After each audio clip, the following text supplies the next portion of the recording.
നിങ്ങൾക്ക് കിട്ടിയ ലേഖനവും എനിക്ക് വായിക്കേണ്ട ആവശ്യമില്ല. ദയവായിട്ട് കുർബാനയെ തടസ്സപ്പെടുത്തരുത്. ഇത് കഴിഞ്ഞിട്ട് നമുക്ക് സംസാരിക്കണം.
നമസ്കാരം, ഇൻസൈറ്റ് റിപ്പോർട്ടിലേക്ക് സ്വാഗതം. വാർത്തകൾ വായിക്കുന്നത് അനുജിത്.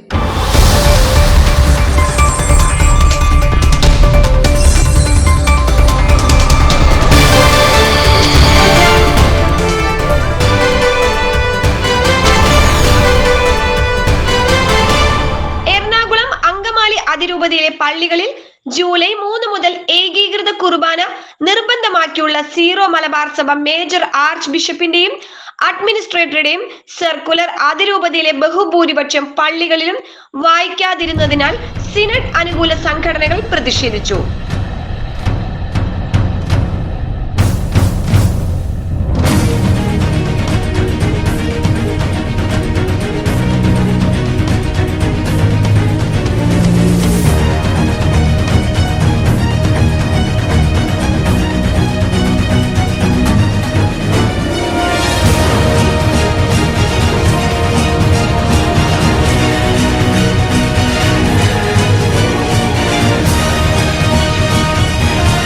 സർക്കുലർ വായിക്കാതെ സർക്കുലർ കത്തിക്കുകയും സഭാപിതാക്കന്മാരെ അനുസരിക്കാതെ വിമത പുരോഹിതർ നടത്തുന്ന സഭാവിരുദ്ധമായ പ്രവർത്തികൾക്കും സകല കൊള്ളരുതായ്മകൾക്കും എതിരെ സഭാപിതാക്കന്മാർ ശക്തമായ നടപടി സ്വീകരിക്കണമെന്ന് സിനഡ് അനുകൂല സംഘടനാ നേതാക്കൾ ആവശ്യപ്പെട്ടു.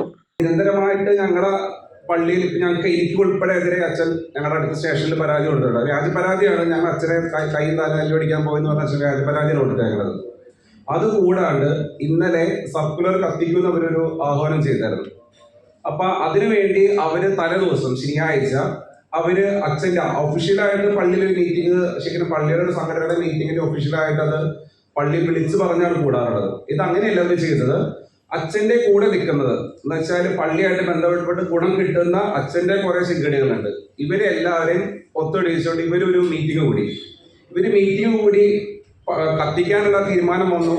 അപ്പൊ സ്വാഭാവികമായിട്ട് ഞങ്ങൾക്കും ഈ വിവരം അവിടുത്തെ ചോർന്ന് കിട്ടിയ സംഭവം. അപ്പൊ സ്വാഭാവികമായിട്ട് ഞങ്ങൾ എന്ത് ചെയ്തു, ഞങ്ങൾ പള്ളിയിൽ ഒരു കേസ് കൊടുത്തില്ല. ഏറ്റവും പ്ലസ് പോയിന്റ് എന്താണെന്ന് വെച്ചാൽ മിക്ക പള്ളികൾക്കും, ഞാനിപ്പോൾ ഒരു കുറ്റമായിട്ട് പറഞ്ഞല്ലത്, ഇപ്പൊ കേസ് കൊടുത്ത പള്ളികളിലും ഒരു ബ്ലോക്ക് സഭയ്ക്ക് എല്ലാ പള്ളികളിലും 4-2 പേരാണ് കേസിന് കൊടുത്തിട്ടുള്ളൂ. പക്ഷെ ഞങ്ങളുടെ പള്ളിയിൽ അങ്ങനെയല്ല. ഞങ്ങൾ 15 പേരാണ് കൊടുത്തേക്കുന്നത്. ഈ 15 പേര് 5 പേര് വെച്ച് കൂട്ടുവാണെങ്കിൽ 75 പേരാണ്. ഞങ്ങൾ എന്ത് ചെയ്തു, ഞങ്ങൾക്ക് ഇപ്പൊ ടാർഗറ്റ് കൊടുത്തേക്കണം ഓരോരുത്തർക്കും 5-5 പേര്. അപ്പൊ നമുക്ക് ഈ കമ്മ്യൂണിക്കേഷൻ ഈ 5 പേരുടെ സ്ഥിരം ഉണ്ടാവും. അപ്പൊ ഈ 15 പേര് 5 ആകുമ്പോൾ 75 പേരുടെ കൃത്യമായിട്ട് ആകാരം ഉണ്ടാവും. അങ്ങനെ ഞങ്ങളും ഇന്നലെ സംഘടിച്ചു. പള്ളി ഞങ്ങൾ സംഘർഷപ്പെട്ടെ. ഞങ്ങൾ കുർബാനയ്ക്ക് അച്ഛൻ പ്രസംഗം പറയാൻ നിന്നില്ല. അച്ഛൻ നേരെ എന്താ ചെയ്തത്, ബൈബിൾ വായന കഴിഞ്ഞിട്ട് നേരെ RSS എല്ലാം നോക്കി. അപ്പോൾ ഞങ്ങൾ ഒരാൾ വ്യക്തമായിട്ട് ഞങ്ങളൊരു പ്ലാനിങ് ഉണ്ടായിരുന്നു, വീഡിയോ എടുക്കുന്നത്. കാരണം ഇതിനു മുമ്പ് ഞങ്ങൾക്ക് കുറച്ച് കാര്യങ്ങൾ പാളിച്ച് പറ്റിയോണ്ട് ഞങ്ങൾ ഈ കൃത്യം എല്ലാം ഒരു കോർഡിനേഷൻ, ഒരാൾ ചോദിക്കുന്നു മറ്റാൾ തിരിച്ചതിന് ഇത് വരുന്നു. അപ്പൊ ഇതെല്ലാം ഞങ്ങളുടെ ഇന്നലെ പള്ളിയിൽ ഉണ്ടെന്നുള്ളത് ഞങ്ങൾ വീഡിയോ എടുത്ത്. സ്വാഭാവികമായിട്ട് ഇതിൽ പറ്റിയ കാര്യം എന്ന് വെച്ചാൽ ഈ ഒരു വ്യാജനും ഒറിജിനലും സർക്കുലർ ആയിരിക്കും. ഇപ്പൊ നമ്മുടെയൊക്കെ അമ്മമാരുടെ ഇപ്പൊ എല്ലാ എന്റെ അമ്മ ഉൾപ്പെടെയുള്ളവരുടെ തെറ്റിദ്ധാരണ എന്ന് വെച്ചാൽ ഈ വെള്ളവസ്ത്രം ഇട്ടവർക്കെതിരെ ഒന്നും ഉണ്ടാകാൻ പാടില്ല. ഞങ്ങളുടെ അച്ഛൻ പരസ്യം പറഞ്ഞു, നിങ്ങളുടെയൊക്കെ 10 തലമുറ ഇല്ലാണ്ടായപ്പോൾ നിങ്ങൾക്കെതിരെ ഒഫീസ് വരും, അന്തികൂലാശി, ഇതൊക്കെ നമ്മളെ പഠിപ്പിച്ച് നമ്മളെ ഈ കാരണന്മാരെ തന്നെ നമ്മളെ പഠിപ്പിച്ചങ്ങനെ. ഇവർക്കെതിരെ ഇവർ എന്ത് തെറ്റ് ചെയ്താലും കർത്താവ് അവരോട് ചോദിക്കും, നമുക്കൊന്നും മിണ്ടാൻ പാടില്ല. കർത്താവല്ല, നമ്മൾ തെറ്റെങ്കിൽ തെറ്റ് കണ്ടാൽ ചോദിക്കണം. പിന്നെ നമ്മൾ എന്ത് ക്രിസ്ത്യാനിയായി ഇവർക്ക് ഈ വെള്ളവസ്ത്രം ഇടുന്ന എല്ലാം തോന്നിവാസം ചെയ്യാൻ പറ്റുമെന്നാണ് ഇവരുടെ ധാരണ. 2024 ഡിസംബർ 24 തീയതി കുർബാനയെ അവഹേളിച്ച വൈദികർക്കെതിരെ നടപടികൾ ത്വരിതപ്പെടുത്തുക.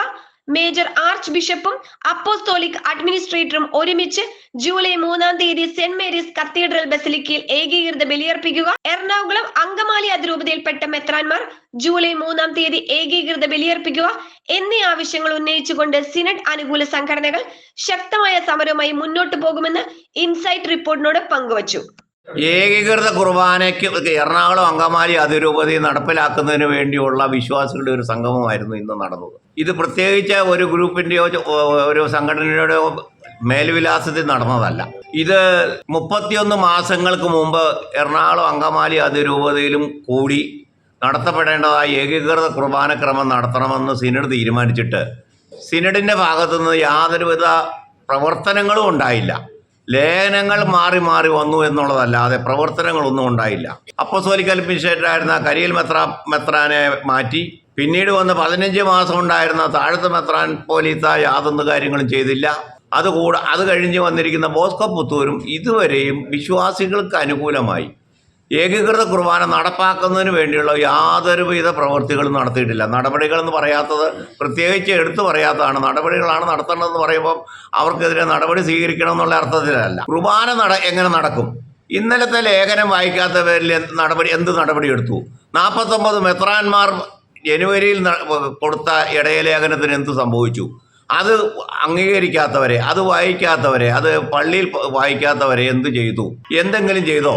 ഈ സഭയിൽ നിന്ന് മാറി ഞങ്ങൾ വേറൊരു സഭയുണ്ടാക്കുമെന്ന് ഭീഷണിപ്പെടുത്തിയ ഇന്ന് രാവിലെയും ഭീഷണിപ്പെടുത്തിയ മുണ്ടാടനച്ഛനെതിരെ എന്തെങ്കിലും നടപടിയെടുത്തോ? അതുകൂടാതെ വാർത്താ സമ്മേളനം 2-3 ദിവസങ്ങൾക്ക് മുമ്പ് വാർത്താ സമ്മേളനം നടത്തിയ 3 വൈദികർക്കെതിരെ എന്തെങ്കിലും നടപടിയെടുത്തോ? അക്കൂട്ടത്തിലുണ്ടായ അൽമായ നേതാവിനെതിരെ നടപടിയെടുക്കുക എന്നുള്ളതല്ല, വൈദികർക്കെതിരെ എന്ത് നടപടിയെടുത്തു? ഇവർക്കെല്ലാം ഉണ്ട് എന്ന് പറയുന്ന 400 പേരുണ്ടെന്ന് പറയുന്നവർ ഈ സഭ വിട്ടുപോകുന്നു എന്ന് പറയുന്നവരെ ഭയപ്പെട്ടിട്ട് കാര്യമില്ലല്ലോ. ഈ സഭയിലുള്ളവരെ സംരക്ഷിക്കേണ്ട ചുമതല മെത്രാന്മാർക്കില്ലേ? ഈ കഴിഞ്ഞ ആഴ്ചയിലെ 2 മണിക്കൂർ ഉണ്ടായിരുന്ന സിനഡ് എന്തിനു വേണ്ടിയായിരുന്നു? എന്തുകൊണ്ട് അത് മാറ്റിവെച്ചു? മാറ്റിവെക്കേണ്ട കാര്യം എന്താണ്? 29 തീയതി വന്ന എല്ലാ മെത്രാന്മാരും കേരളത്തിലുണ്ടായിരുന്നവർക്ക് 30 തീയതി സിനഡ് കൂടാമായിരുന്നല്ലോ. ഓൺലൈൻ മാറ്റിവെക്കപ്പെട്ടത് ഇന്നലെ കൂടാമായിരുന്നല്ലോ, അല്ലെ ഇന്ന് കൂടാമായിരുന്നല്ലോ. ഇനിയും 19 തീയതിയും എന്ത് നിശ്ചയം? 19 തീയതി തീരുമാനം ഉണ്ടാവുമെന്ന് നമുക്ക് ഉറപ്പിക്കാൻ ഒക്കുമോ? 19 തീയതി മാറ്റി അത് ആഗസ്റ്റ് 15 വെക്കാമെന്ന് പറഞ്ഞാൽ എന്ത് ചെയ്യും? വിശ്വാസികൾ എന്ത് ചെയ്യും? വിശ്വാസികൾക്ക് അധികാരമില്ല. നടപ്പിലാക്കേണ്ടത് സിനഡിലെ മെത്രാന്മാരാണ്. ഓസ്കോ പുത്തൂർ പിതാവാണ്, മാർ തട്ടിൽ പിതാവാണ്. ഇവരാരും ഒന്നും ചെയ്യുന്നില്ലല്ലോ. എന്തെങ്കിലും ചെയ്യുമെന്ന് പോലും പറയുന്നു പോലും ഇല്ലല്ലോ. വിശ്വാസികളെ കാണുന്നില്ല. ആ കാര്യത്താൽ നമുക്ക് സമരമെന്ന് പറഞ്ഞാൽ മൗണ്ട് സെൻറ് തോമസിനെ ഉപരോധിക്കുക എന്നുള്ള ഏക അജണ്ടയെ ഇനി നമ്മൾ മുന്നോട്ടുള്ളൂ. ആ ഏക അജണ്ട നടപ്പാക്കുന്നതിന് വേണ്ടി ഈ ഏകീകൃത കുർബാനയ്ക്ക് വേണ്ടി പരിശ്രമിക്കുന്ന എറണാകുളം അങ്കമാലിയിലെ സകലമാന വിശ്വാസികളും എല്ലാ വിശ്വാസികളും തീർച്ചയായും ഞങ്ങളോടൊപ്പം വേണം, നമുക്കൊപ്പം വേണം. എല്ലാ ഇടവകളിൽ നിന്നും എല്ലാ രൂപതകളിൽ നിന്നും കൂടാതെ എല്ലാ ഫൊറോനുകളിൽ നിന്നും ആൾക്കാർ വരണം. ഏകദേശം 60ഓളം വിശ്വാസികൾ പല ഇടവകളിലായി കേസ് കൊടുത്തിട്ടുണ്ട്. അങ്ങനെ വരുമ്പോൾ തന്നെ ഏകദേശം ഒരു 100-110 വാദികൾ തന്നെയുണ്ട്. അവർ ശ്രമിച്ചാൽ 2-3 പേരെ കൂടുതൽ കൊണ്ടുവരാൻ സാധിക്കും. എങ്ങനെ വന്നാലും ഒരു 500 പേരുള്ള ഒരു സംഘം നമുക്ക് മൗണ്ട് സെൻറ് തോമസ് വളയേണ്ടതുണ്ട്. അതിൻ്റെ ഡേറ്റ്, സമയം എന്നിവ 19-ാം തീയതി രാവിലെ 10 മണിക്കെന്നാണ് നമ്മൾ നിശ്ചയിച്ചിരിക്കുന്നത്. അന്ന് രാവിലെ എല്ലാവരും വരണം. അതിൽ സംഘടനകൾ നോക്കണ്ട, സംഘടന ഭാരവാഹികളെ നോക്കണ്ട, വിശ്വാസികൾ വരിക. വിശ്വാസികൾ വരിക എന്ന് പറഞ്ഞാൽ ഈ ഏകീകൃത കുർബാന എത്രയും വേഗം നടപ്പാക്കത്തക്ക നിലയിൽ 1 ജൂലൈ 3 മുതൽ 4-ാം തീയതി മുതൽ നടപടിയെടുക്കുക എന്ന് പറഞ്ഞാൽ കാനോൻ നിയമപ്രകാരം നടപടികൾ 5-6 കൊല്ലം നീണ്ടു നിന്നിരിക്കും. ജൂലൈ 3-ന് കുർബാന ചെല്ലാൻ, ഏകീകൃത കുർബാന ചെല്ലാത്ത വൈദികർക്കെതിരെ നടപടി എടുക്കണമെങ്കിൽ മാസങ്ങളോ കൊല്ലങ്ങളോ എടുക്കും. അത് നമുക്ക് ആശാസ്യമല്ല. എത്രയും വേഗം നടപടികൾ തുടങ്ങണം. ഈ സിനഡിനൊപ്പം നടപടികൾ ആരംഭിച്ചിരിക്കണം. 33 വൈദികർക്കെതിരെ നടപടികളുണ്ടെന്ന് കേൾക്കുന്നു. ഇതൊന്നും നമ്മളോട് ആരും പറയുന്നില്ല. ഷൈജു ആന്റണി പറയുന്ന വാർത്താ സമ്മേളനത്തിൽ മാത്രമേ നമുക്കിത് കിട്ടുന്നുള്ളൂ. അതുകൊണ്ട് എല്ലാ വിശ്വാസികളും ജൂലൈ 3-ലെ കുറുക്കിന് മുമ്പായി കുർബാനയുടെ നടപടികൾ സ്വീകരിക്കുന്നതിന്, സിനഡിനെ പ്രേരിപ്പിക്കുന്നതിന് വേണ്ടി ഈ മാസം 19-ാം തീയതി രാവിലെ 10 മണിക്ക് മൗണ്ട് സെൻറ് തോമസിൽ എത്തിച്ചേരണമെന്ന് അഭ്യർത്ഥിക്കുന്നു. Lukose Nedumparambil, advocate Varghese Koykkara, advocate Mathai Munthironthi, Jose Maliyakkal, Jose Ambalathinkal, James Elavankudi, Kuriakose Pazhayamadom, brother Amal Cheruthuruthy, advocate Cyriac Jacob എന്നിവർ സംസാരിച്ചു.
മറ്റൊരു വാർത്തയുമായി വീണ്ടും കാണാം. പൊടിപ്പും തൊങ്ങലുകളുമില്ലാതെ സത്യസന്ധമായ വാർത്തകളുമായി ഇൻസൈറ്റ് റിപ്പോർട്ട് നിങ്ങളിലേക്ക്.